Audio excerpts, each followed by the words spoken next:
pues bueno, darle la bienvenida.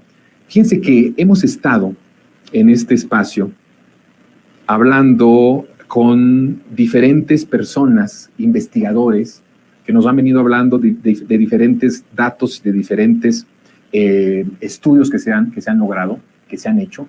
Y yo quiero saludar en esta tarde a Miguel Ángel Ramírez para hablarnos del tema de las derechas, del estudio que se hizo de las derechas. La semana pasada hablamos de la encuesta de ideología y política y hoy concentramos en la derecha. Qué importante, Miguel, es hablar de este tema en el tiempo coyuntural que estamos viviendo en el país. Te saludo con mucho agrado. Gracias por estar en este espacio. Estamos completamente en vivo. Gracias a ti, Jonathan. Gracias. Eres investigador. Así es. Y logras hacer este proyecto. Yo te quiero preguntar, empezar con la pregunta. ¿Cómo empata la investigación que llevaste a cabo? Entiendo que eres tú con un equipo, pero que tú estuviste ahí al frente. ¿Cómo empata esta investigación con el momento coyuntural que estamos viviendo, en donde estamos de nuevo, Miguel, en una disputa por el país?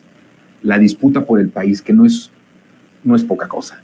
Se nos va la vida en eso, se nos va todo en eso, ¿no? Y que vamos a hacerlo en 2024. ¿Cómo empata este estudio al nivel coyuntural de lo que estamos viviendo en el país? Sí, Jonathan, muchas gracias por la invitación. Saludo con gusto a todo el auditorio. Y efectivamente, como dices, es una investigación colectiva que realizamos dentro de nuestro programa para conocer pues, la pluralidad de culturas políticas existentes en México.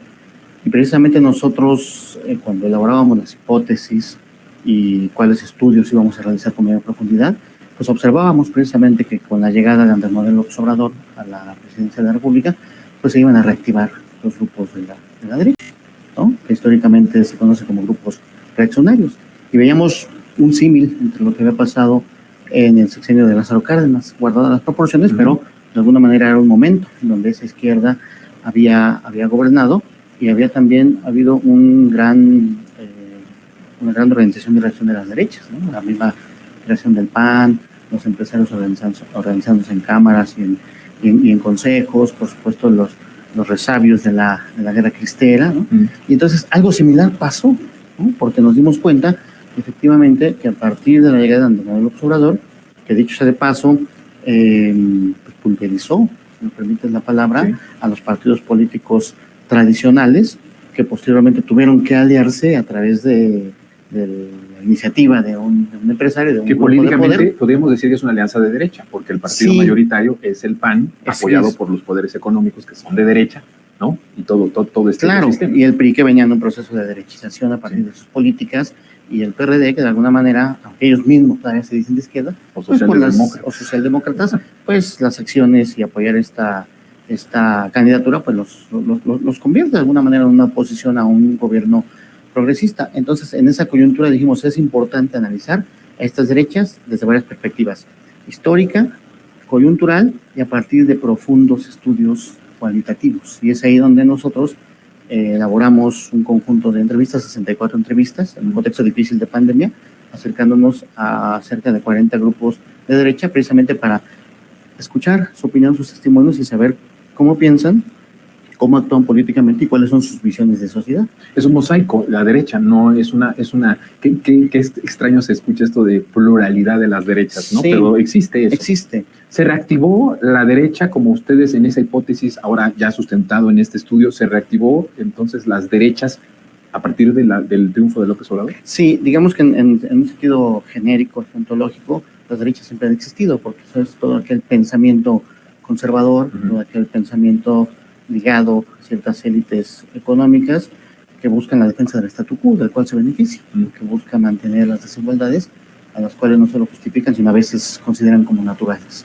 Entonces, ahí siempre ha estado ese espacio político e ideológico, pero para poder profundizar en el estudio hicimos una clasificación de derechas un tanto más históricas, que han tenido presencia en México durante muchos años, como puede ser la Iglesia Católica, con las distintas iglesias, pero con la católica como mayoritaria, los grupos empresariales, todas las élites, que son los que han impulsado modelos como el neoliberalismo, por ejemplo, derechas partidistas, donde están partidos como el PAN, o recientemente nuevos partidos como el Encuentro Social o Solidario, que perdieron su registro, tienen presencia importante de iglesias evangélicas, y derechas civiles o de la sociedad civil, donde hay organizaciones sociales y civiles, pero también una característica importante, que es la derecha ocupando el espacio público, la derecha también organizándose.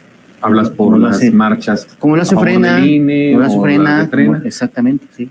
Por poner 3 ejemplos en la coyuntura actual, históricamente están, por ejemplo, las luchas cristeras, sí, son muy importantes, pero en el contexto actual, por poner 3 ejemplos, tuvimos al principio del sexenio movilizaciones de marchas fifís, por ejemplo, tuvimos movilizaciones de los padres y madres de niños con cáncer, tuvimos las movilizaciones del Frena a partir de abril de 2020, y estas últimas movilizaciones, que de alguna manera, estas del INE no se toca, las podemos enmarcar en esa lógica, por varias razones, una de ellas, o dos, si me permite rápido te los comento, es que definen una visión casi única de democracia, ¿no? La democracia liberal representativa.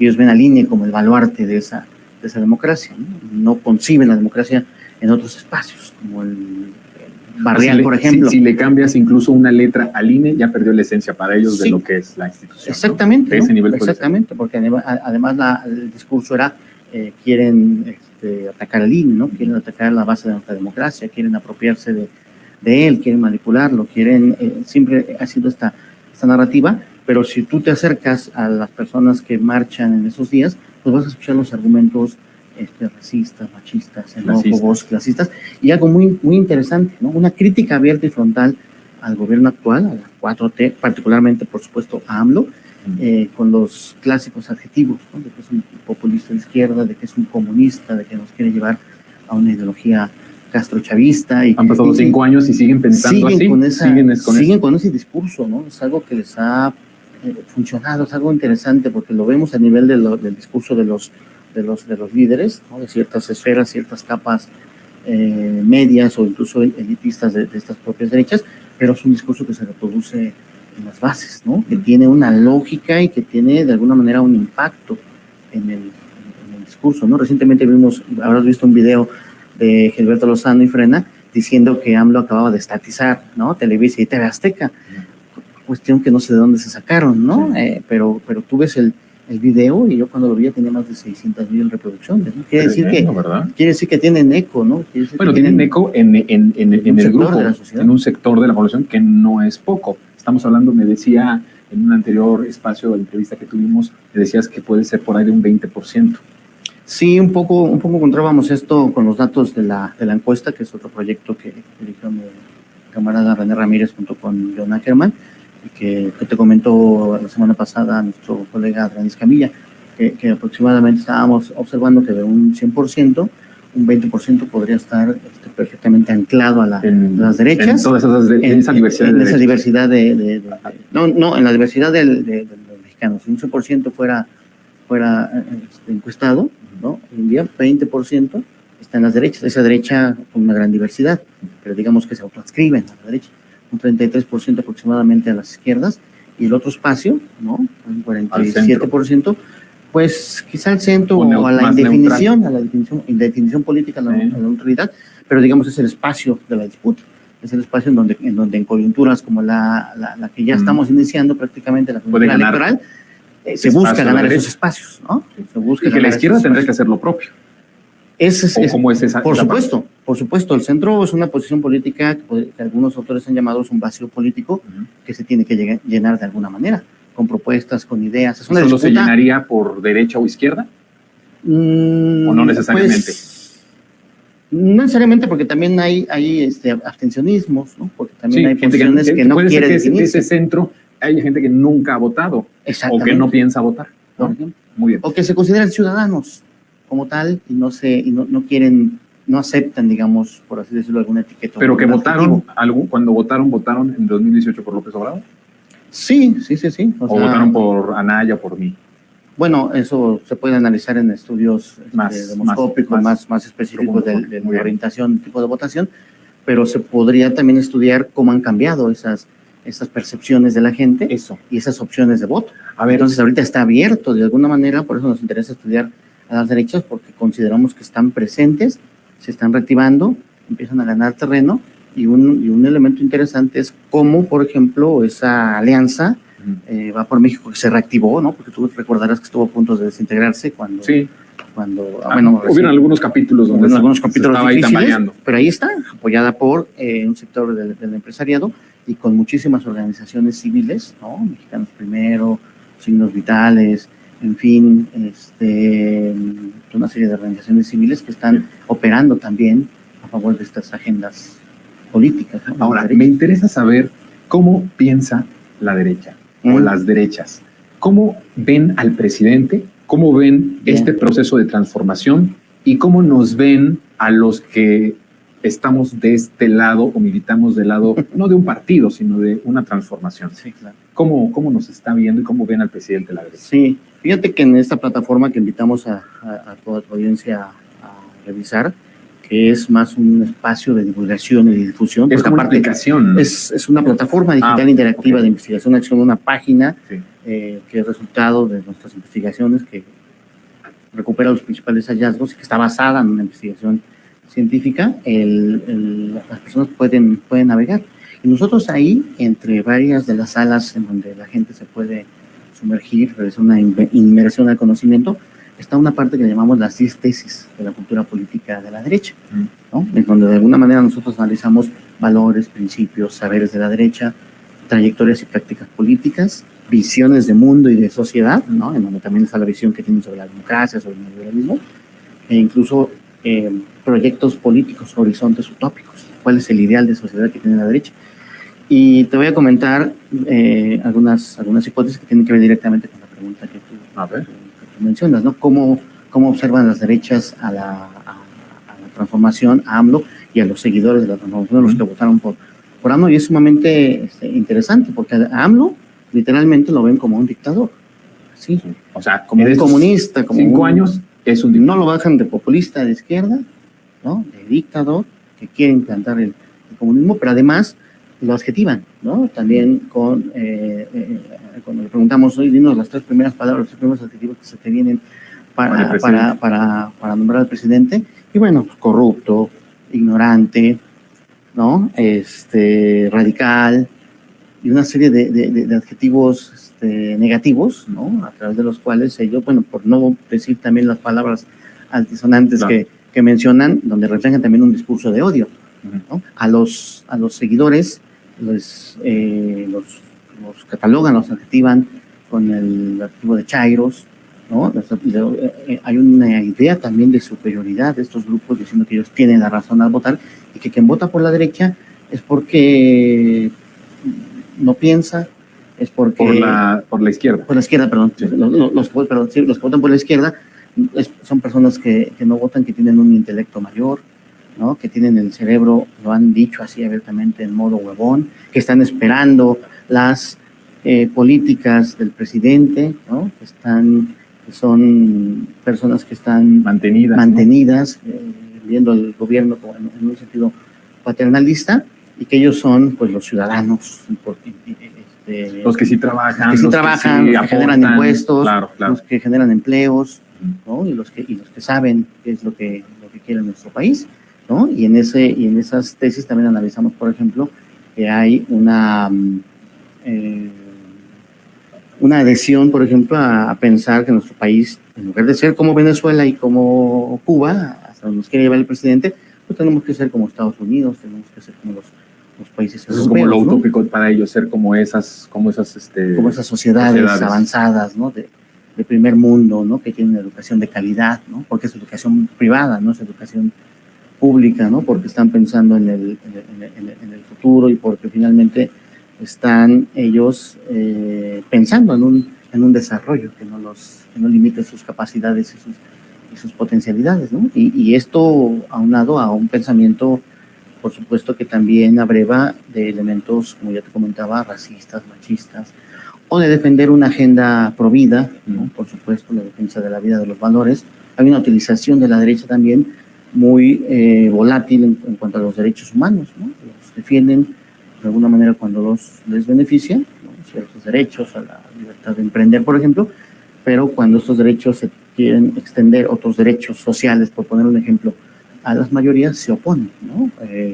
Las políticas sociales, por ejemplo, a favor de los jóvenes, que ha sido una distinción muy importante de los gobiernos de izquierda de nuestro país, particularmente con AMLO, elevados a rango constitucional, cosa no menor, a lo cual se oponen las derechas, es algo muy importante, pero ellos lo ven como un gasto, ¿no? Ellos lo ven como el epíteto y el calificativo que le pusieron a nuestros jóvenes, ¿no? Sí, Que son ninis, que no estudian, no estudian ni trabajan, y que es un gasto en todo caso todos este tipo de totalmente innecesario, políticas, ¿no? totalmente innecesario, ¿no? Ahora, a ver, dos preguntas, estamos finalizando, pero me gustaría dos preguntas así coyunturales. Una coyuntural y otra más del estudio. ¿Identificas dentro de este estudio rápidamente que hay una derecha que está buscando una desestabilización o un proceder violento? ¿Se tiene identificado y cuál sería esa derecha y si está ganando espacio? Y por el otro lado, dentro de esta coyuntura, ahora que estamos viendo justo hoy la decisión del procedimiento para escoger al candidato al candidato de derecha, de acuerdo con ese estudio que tú estás, la investigación que hiciste, ¿hay algún perfil que empate de las corcholatas que han alzado la mano desde Va por México? Mira, muy interesantes las dos preguntas. Fíjate que en las derechas radicales un rasgo característico es la violencia.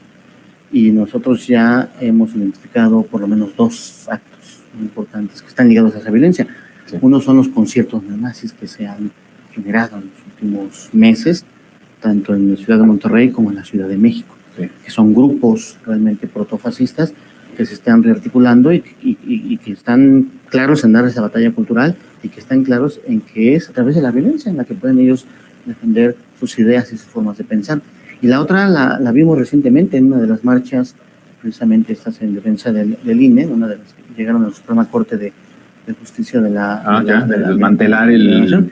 Exactamente, que llegaron y con violencia desmantelaron un pequeño campamento que estaba ahí de personas de izquierda que exigían la renuncia de la ministra Piña y que no solamente agredieron verbal y físicamente a estos grupos, sino que también violentaron una de las antimonumentos más importantes, que es uno de los compañeros de la guardería ABC, ¿no? Los padres y madres de los niños muertos precisamente en un sexenio abiertamente de derecha como el de Felipe Calderón. Entonces ahí están las expresiones, todavía no ganando el terreno suficiente, pero están ahí, ¿no? Por no hablar, están esas expresiones, por no hablar de los grupos ultraconservadores como el Yunque, que todavía siguen operando, pero siempre en la clandestinidad y con un talante violento. Sí, histórico. Y en lo otro, a ver... Y en relación a la segunda pregunta es muy interesante porque pues no se observa, ¿no? En términos reales, una figura que pueda aglutinar precisamente a la diversidad de las derechas, ¿no? La derecha más importante ahorita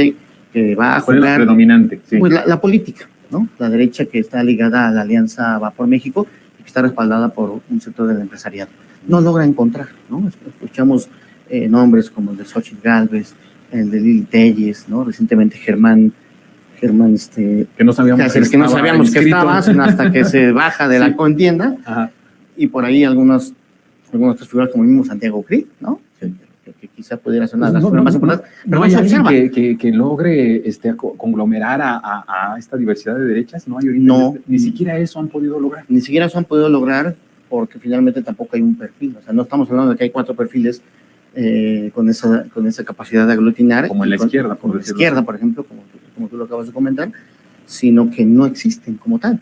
Pero ¿qué estamos observando? Cosas interesantes, como por ejemplo Gilberto Lozano diciendo: me separo de Frena, según él, aunque Frena por supuesto lo va a apoyar en esta iniciativa, para competir y buscar una candidatura independiente, ¿no? Pero Frena ha tenido muchos roces, muchas diferencias con Claudio X González y con esta alianza. Críticas muy fuertes, ¿no? Críticas ofensas. Exactamente, muy fuertes, con lo cual no se observa una unidad, ¿no? Nosotros pensábamos que su antilopesobradorismo y esta idea de regresar al poder podía unificar a esa diversidad de derechas. Estamos viendo que no es así, ¿no? Porque hay agendas distintas, porque hay liderazgos también. Es algo interesante en la política mexicana, el tipo de liderazgos que se crean aún en las mismas derechas, pues también cuenta para que de alguna manera pueda aglutinar o no, pueda generar confianza no solamente entre los grupos de poder, sino entre la ciudadanía. Pero habrá que esperar porque finalmente así, y con esto concluyo, así se han dado el surgimiento de muchas figuras de la derecha históricamente. Sí. Hablemos de 2 casos muy recientes, ¿no? Donald Trump, que al principio decíamos, no tiene ninguna opción, ¿no? Ese discurso no va a funcionar, es un loquito que quiere ahí hacer algo, y vean lo que pasó. Sí. Y lo mismo pasó con Bolsonaro.